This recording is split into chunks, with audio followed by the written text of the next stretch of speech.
సంజయ్తో వాసుకి పెళ్లవ్వడం కోసం డివోర్స్తో పాటు pharma company papers మీద కూడా సంతకం చేయమని అడుగుతాడు గోపాల్. సమీర డివోర్స్ పేపర్స్ మీద మాత్రమే సైన్ చేసి వెళ్తుంటే వాసుకి అడ్డుపడి గొడవ పడుతుంది.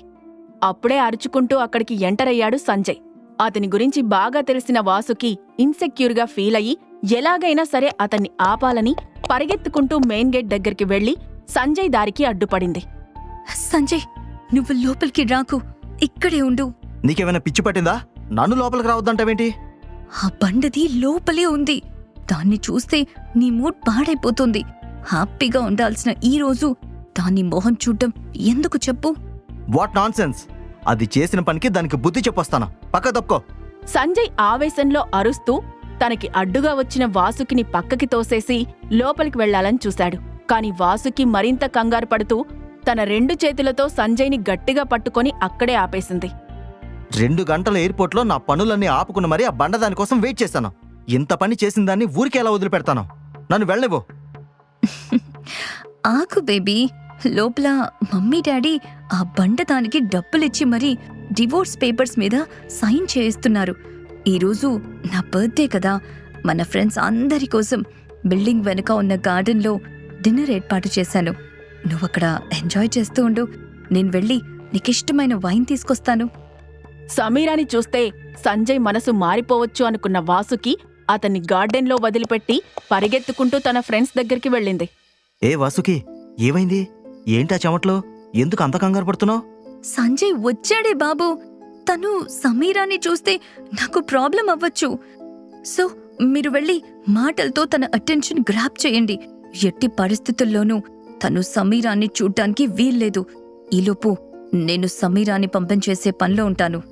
ఓస్, ఇంతే కదా, మేం చూసుకుంటాం. సంజయ్ ఈ ప్లేస్ వదిలి రాడు. నువ్వు వెళ్ళి మీ అక్కను పంపించేసిరా.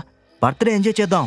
సంజయ్ ఫ్రెండ్స్తో కూర్చొని మందు తాగుతూ ఈ డ్రైవర్ గాడు ఇన్ఫర్మేషన్ ఇంకా పాస్ చేయలేదేంటి అని ఆలోచిస్తూ ఉండగానే అతనికి డ్రైవర్ దగ్గర నుంచి కాల్ వచ్చింది. కాల్ చేయడానికి ఇంతసేపా? సరే కానీ ఆ అమ్మాయి డీటెయిల్స్ దొరికాయా? తన పేరేంటి? ఎక్కడుంటుంది? ఎందుకొచ్చింది? సార్ కొద్దిగా ఆగండి. ఆ మేడం ఉంటున్న హోటల్ అడ్రస్ మాత్రమే తెలిసింది. Hotel royal mountain. ఒక్క పని కూడా సరిగ్గా చేయడం రాదు నీకు. మిగిలిన డీటెయిల్స్ నేను కనుక్కుంటాను గానీ కాల్ కట్ చేయి. ఫ్రెండ్స్ అందరికీ థ్యాంక్స్ చెప్పి ఇంట్లోకి వెళ్ళింది వాసుకి. సమీర కాన్ఫిడెంట్గా నిల్చున్న తీరు చూసి ఒక్క క్షణం కంగారు పడింది. లోపల భయంగా ఉన్నా పైకి మాత్రం గంభీరంగా నడుచుకుంటూ వెళ్లి సమీరాకి ఎదురుగా నిలబడింది.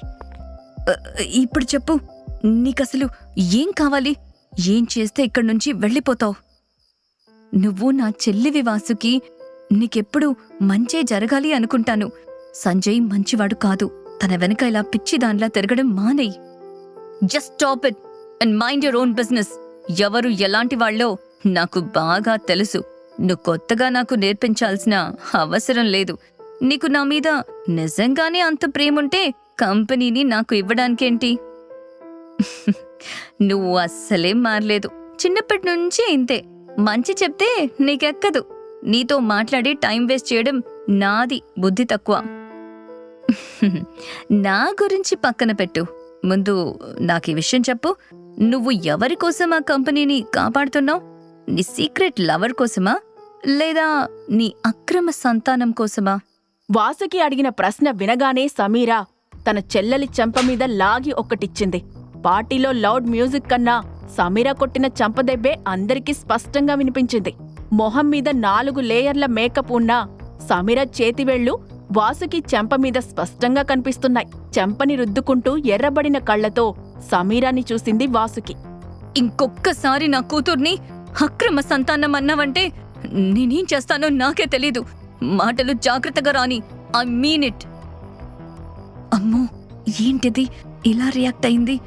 దీన్ని ఇంతకు ముందు ఇంత కోపంగా ఎప్పుడూ చూడలేదు. నిజంగానే చాలా మారిపోయింది. నేనింకో మాట మాట్లాడితే చంపేసేలా ఉంది. వాసుకి భయంతో సైలెంట్గా సమీర దారికి అడ్డు తప్పుకుంది. చెల్లివైపే కోపంగా చూస్తూ అక్కడ్నుంచి విసురుగా వెళ్లిపోయింది సమీర. మెయిన్ గేట్ నుంచి బయటికి వెళ్లగానే బుక్ చేసిన టాక్సీ రావడంతో అది ఎక్కి కూర్చొని ఉబికి వస్తున్న కన్నీళ్లని ఆపుకొని సన్ గ్లాసెస్ తీసిపెట్టుకుంది. ఈ ప్రపంచంలో నాకు ఎలాంటి కష్టం వచ్చినా, నన్ను ఎవరు ఎన్ని మాటలన్నా నేను తట్టుకోగలను. కానీ నా కూతుర్ని అక్రమ సంతానం అంటే మాత్రం నేను తట్టుకోలేను. అయినా ఏదో ఒకరోజు స్వీటీ నా తండ్రి ఎవరు అంటే నేనేం చెప్పాలి? 6 ఏళ్ల నుంచి నన్ను వేధిస్తున్న ప్రశ్నకి ఇంకా సమాధానం దొరకలేదు. అసలు నేను ఎలా ప్రెగ్నెంట్ అయ్యాను? ఇంతలో ట్రాఫిక్ వల్ల డ్రైవర్ సడన్ బ్రేక్ వేయడంతో ఆలోచనల నుండి బయటకు వచ్చింది సమీర. గతం గురించి బాధపడే కన్నా ఇప్పుడు చేయాల్సిన పని మీద దృష్టి పెడితే మంచిది అనుకుంది. దాంతో వెంటనే మొబైల్ తీసి తన ఫార్మా కంపెనీ మేనేజర్ మూర్తికి కాల్ చేసింది. హలో సమీరా, బాగున్నావా తల్లి? ఇన్ని రోజుల తర్వాత కంపెనీ ఓనర్కి ఈ మేనేజర్ గుర్తొచ్చాడా? లేదు మూర్తి అంకుల్, జస్ట్ పేపర్స్ పరంగా నేను ఆ కంపెనీకి ఓనర్ని అంతే. ఫార్మా కంపెనీ అసలైన ఓనర్ మీరే. ఇంతకీ మన బిజినెస్ ఎలా ఉంది? ప్రాఫిట్స్ బాగా వస్తున్నాయా? ఏం చెప్పను సమీరా, కంపెనీ పరిస్థితి అంతంత మాత్రంగా ఉంది. అయినా సరే సంవత్సరానికి ఒక 10 లక్షల ప్రాఫిట్ వస్తుంది. దాన్ని గోపాల్ గారికే పంపిస్తున్నాను.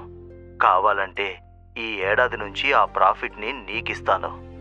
నో అంకుల్, నాకు ప్రాఫిట్ ఏమీ వద్దు. ఎప్పట్లానే ప్రాఫిట్స్ నాన్నకి పంపండి. మీ హెల్త్ జాగ్రత్త. ఉంటాను. 10 లక్షల ప్రాఫిట్స్ వచ్చే కంపెనీ కోసం విశ్వేశ్వరరావు గారు ఎందుకు ఇంత తాపత్రయపడుతున్నారు?